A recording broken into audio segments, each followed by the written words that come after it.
Hey everyone. It's Naomi Wolf of Daily Cloud, and I'm so honored to be here with the man that I always introduce as one of my, in the very pinnacle of my pantheon of personal heroes, and that's Dr. James A. Thorp. Welcome, Dr. Thorp. Dr. Wolf, thank you so much for having me back on your illustrious platform. It's always an honor and a privilege to work with you. Thank you so much. And I just want to share some of your extraordinary credentials with people. You are an obstetrician and a specialist in maternal fetal medicine, and you have been a clinician for decades and one of the most distinguished members of your hospital faculty in that field.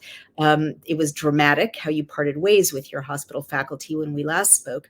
And also now, thank heaven, you're with people who appreciate you, the wellness company where you are the head of maternal health and wellness. I'm probably paraphrasing, at the wellness company. Is there anything that you want me to add or correct of the summary I just gave of your many distinctions? No, that was just perfect and certainly appreciated. Thank you. Of course. So I always want to know, you're the man who sounded the alarm very early on about damage that you were seeing, damage of which you were aware to moms and moms to be from the mRNA injection. Your warning, which has saved millions of lives and millions of babies, no doubt, around the world, also when we last spoke, got you horribly parted from by your hospital. And I want to hear any updates about that. You're also the man who, with your wonderful wife, who's a lawyer, Maggie Thorp, revealed that there's been a payola scheme, essentially, of pharma and the government sending money to professional organizations that oversee the licensing of physicians in order to compel them in a mafia-like way to toe the line, to make all the doctors stay on script, and to punish them economically or by delicensing them if they don't stay on script. So I want to hear any updates about those stories, and then I want to get into any news about women and pregnancy and babies that you want to share with us since we last spoke. Sure, thank you. Well, yes, Maggie Thorp, JD, my wife and I, have published probably 15 articles, and your viewership can get to those very easily just by going to a search engine and type in America Out Loud News, 4 words, and go up to the other right upper button that says options and go down to authors and contributors, and then scroll down to the picture of Maggie Thorp and I, and click on that, and you'll see about 15 articles. And these are highly cited medical legal briefs. They're not over technical from the legal or from the medical perspective, but it's a concise, highly cited. And we've just going back to, yes, exactly what you said. In May of 2023, May 7th, 2023, on that America Out Loud platform, you'll see, yes, indeed, Maggie's Freedom of Information Act request and mine that we worked on for over a year, because we knew that 60,000 OBGYN doctors in North America, not only the United States, but also Canada and some countries in South America, we know that they wouldn't have unanimously agreed to break the eternal golden rule of pregnancy with a novel vaccine. We knew that. So we knew they had the golden rule of pregnancy, just to reprise. What is that golden rule of pregnancy? That golden rule of pregnancy for millennia has been, you never, ever introduce a novel substance in pregnancy. And, we should have, all these obstetricians knew that. We lived through the diethylstilbestrol disaster. The diethylstilbestrol disaster started in 1938 and ended, it still hasn't ended, but that was a multi-generational disaster in women. I don't know about it. Yeah, it was horrible. And it was synthesized in 1938, and it was rolled out globally.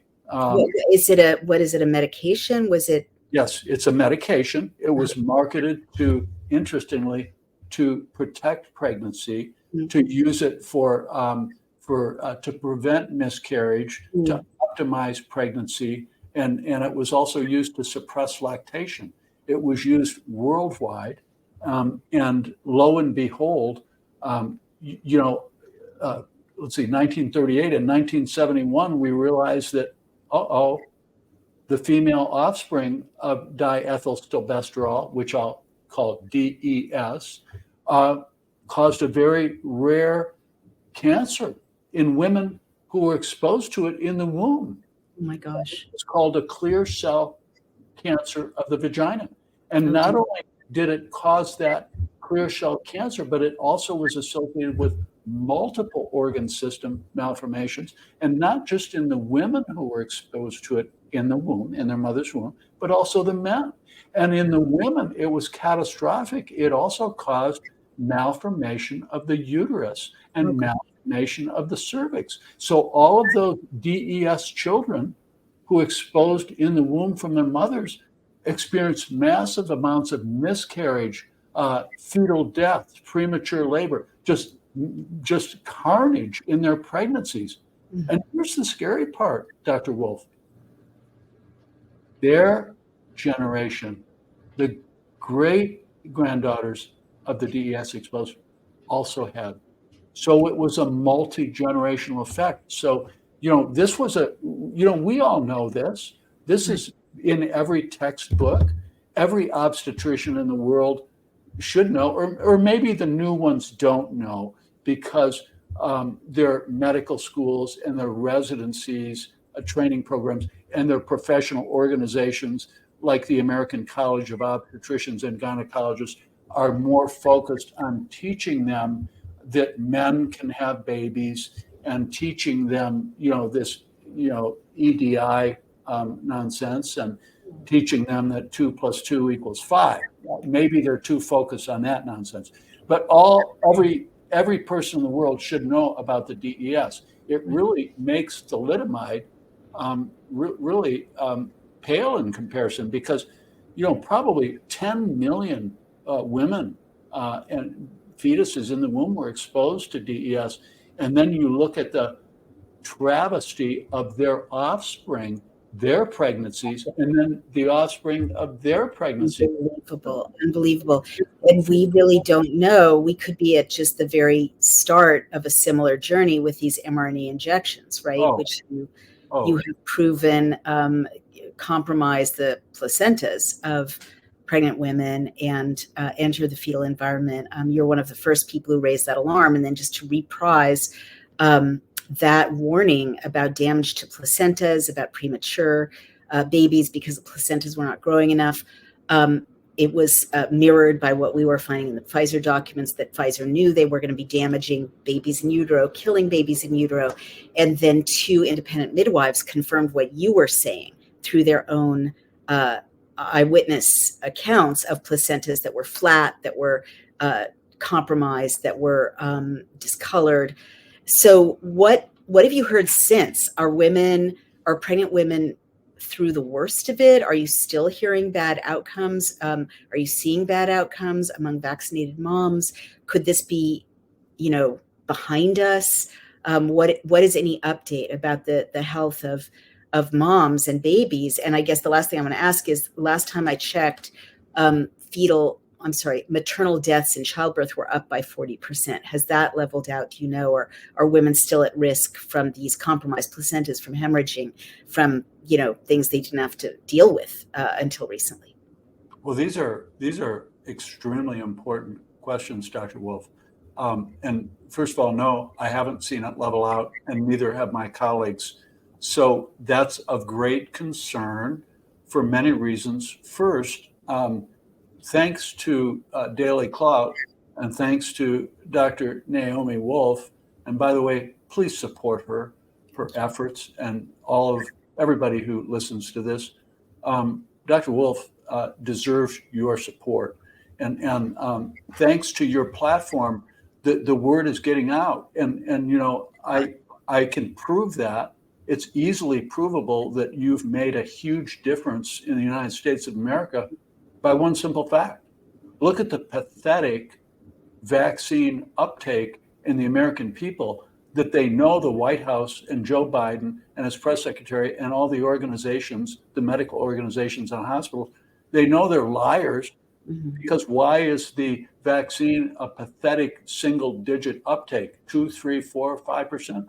Yeah. So the American people know the corruption. They're just too afraid to speak out like you have the courage to do. Well, but here's the concerning part. Dr. Wolf, if the uptake is so low, why is the carnage continuing?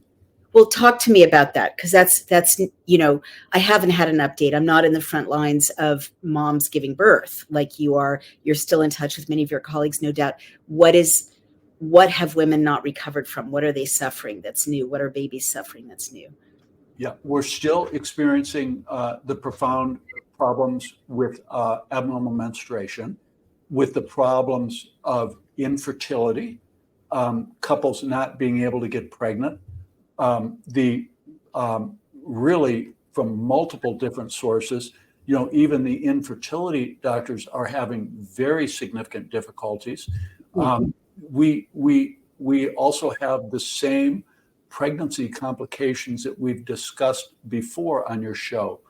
And again, this changing deceptive narrative that has changed just in the last 3 years, it's very concerning.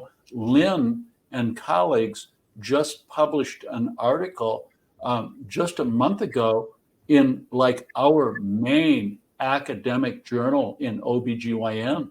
It's referred to as the Gray Journal or the American Journal of Obstetrics and Gynecology. And Dr. Wolf, that's like the New England Journal of Medicine, really. It's been around since 1868. And so that's, and I've been part of that. I've been a formal reviewer for the Gray Journal. But they just published, not even a month ago, Lynn and colleagues published an article really literally bragging about the fact that the mRNA vaccine not only traverses the placenta, but it enters the fetal blood and it enters into the placenta and also into the tissues, the membranes that surround the maternal lining of the uterus, called the decidua, that is immediately adjacent to the pregnancy sac and to the fetus. It's the mRNA vaccine. mRNA not only gets in there, but it sets up shop in there and is bioactively very producing spike protein. So how can you be boasting about that? Sorry to interrupt, but how is that a positive? How can they publish that as a positive? Oh, this is a extremely important question, because 2 years ago, they published their similar publications in the tainted, corrupted medical journals saying that, it never crossed. Right. Called, criticized me, criticized Ryan Cole, even saying that it stayed in the arm. Right, I remember that. That was a lie. So they spun it last time and said, it doesn't get it. Now they spin it and said, it's a good thing. The mRNA gets into the fetal blood and sets up shop. So we've gone this whole spectrum of complete black and white. They've been shown to be liars. And so now Lynn and colleagues, and then we have this Canadian geneticist, PhD. His name is Mikael Rezek, Raeszek. He's founder of Merigenomics and another large genetics company. Dr. Wolf, he has preliminary data now. It's not a smoking gun, but it's preliminary data that the vaccine mRNA may be permanently reverse transcribed into the human genome, DNA.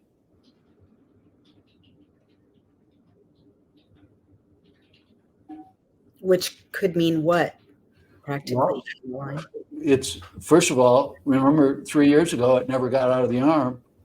Right. Then we find that it's in breast milk. Right. To suckling babies. Now Lynn brags about it getting across the placenta, which we knew, and in fetal blood. Right. And now Rezek and colleagues suggest that the vaccine mRNA, that codes for a dangerous bioweapon, toxic bioweapon, the spike protein, is reverse transcribed, maybe permanently, into mothers and babies' DNA that will code ad infinitum for that lethal spike protein. And Is that what it means? It means that the babies and then the babies' babies and the babies' babies have the spike protein like a factory in their bodies, causing all the damage that the spike protein causes in people who've actually been vaccinated. Is that what the fear is? it's possible. It's very possible, because if it does it to the regular cells of the body, which we kind of know that it did 2 years ago. Alden and colleagues showed that in the liver cells in Sweden 2 years ago. Now that was in the laboratory, but now there's preliminary evidence that indeed it does it in a living human being. And Dr. Wolf, if this occurs in the germ cells, in sperm and ovaries, this is going to make DES. We talked about a multi-generational effect with DES. This is going to make DES look like a prenatal vitamin and thalidomide, because it could be permanently incorporated. I'm not saying that it is, and there needs to be more study, but the suggestion by Dr. Michaela Rezek would suggest that indeed it may be permanently incorporated into the human DNA, So and sperm and ovary, and maybe permanently. these people could have ruined humanity, basically. It's possible. It's certainly possible. But this is the kind of nonsense that should have. Why didn't people listen to you? Why didn't people listen to us 4 years ago when we brought up this possibility? You don't roll out novel substances like DES or thalidomide or the vaccine without having long-term follow-up. Exactly. Well, let me ask you like dumb English major questions at this point. Say the human genome of the descendants of vaccinated people is messed up in some way. Is it possible that if unvaccinated people mate and have offspring, and those offspring mate with the offspring of unvaccinated people, that humanity in that lineage can continue without damage? I'm not advocating a two-tier society. Very ironic we're even talking about this, considering that the bad guys launched a two-tier society. But I'm just, that if what you're saying is true, and it's true, right, because it's been confirmed from multiple sources, people are going to organically seek out unvaccinated partners if they're unvaccinated. So I guess what I'm saying is, could the descendants of unvaccinated people be okay? Well, this is unknown. This is a great segue. Dr. Wolf, you asked such incredible questions. It's almost like you're leading me down.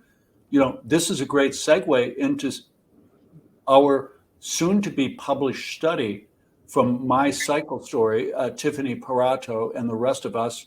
You're familiar with the first publication 2 years ago, but we're sitting on another publication that we're trying to get out and publish that's even more upsetting. And to your point, it's very possible. We have a smoking gun that something is being shed that is affecting the unvaccinated and causing very significant menstrual abnormalities. Well, what is it that's being shed?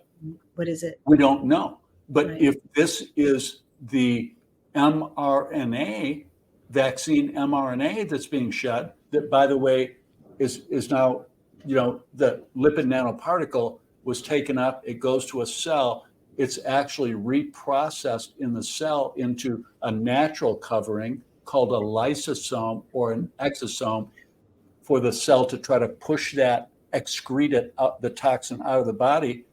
It goes to breast milk, and it's in breast milk. Well, it probably goes to every other gland in the body. It probably comes out your breath.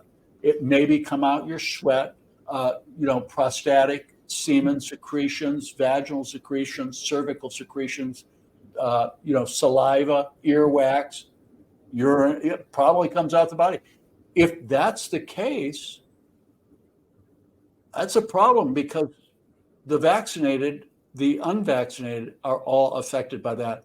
If it's spike protein, it's not just the unvaccinated, regardless of what's being shed. What I'm saying, if it is the vaccine mRNA that's being shed, we're all in the same boat now. Right. Oh my God. Yeah. And just to, note again that, I mean, I know you and I have had this conversation before, but for those watching, the Pfizer documents define exposure to the vaccine as including skin contact and inhalation. So they knew that there was something people are releasing in their breath or their respiration or their sweat that could affect others. And also, I just want to remind you, and you're a great person to ask, I want to remind everyone, the Pfizer documents also warned vaccinated men not to have intercourse with childbearing age women unless they used 2 reliable forms of contraception. So this would suggest that Pfizer knows that there is something in semen of vaccinated men that sheds effectively, that affects the woman, the partner, or the zygote, right? I mean, isn't that the implication? Or do you know what that is at this point? Or is it all speculative? No, I think you're spot on. And, you're one of the leaders that really brought that out from their documents. I did learn that from your documents, and I verified it. You're absolutely right. So there was a concern there. But Dr. Wolf, let me flip the question back on you. Mm-hmm. If the Pfizer had the respect and dignity or safety consciousness to warn their phase 2 and phase 3 study participants, why didn't they warn the public? Totally. Yeah, no, you're exactly right. And